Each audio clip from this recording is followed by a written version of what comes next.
Yan, mga palalas ko nagluluto ako ng malunggay. Katang malunggay ko ito at ito. Yung bunga ng malunggay, yung po ang inuna ko muna para maluto ng gusto at madali lang maluto ang dahon. At ito, isusunod ko na ang dahon ng malunggay. Ang lako po niya ay sardinas po lamang. Yan, kita po namin ngayon. Alas po. Hindi ko ito, akala ko kakunti. Teka muna, ano ang pangalan? Disconnected.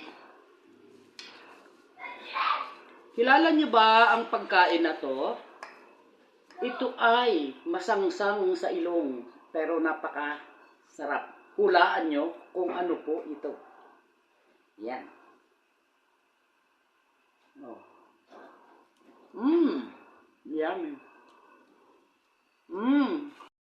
Na nga po, ilalagay na natin ang sardinas at gata. Yan.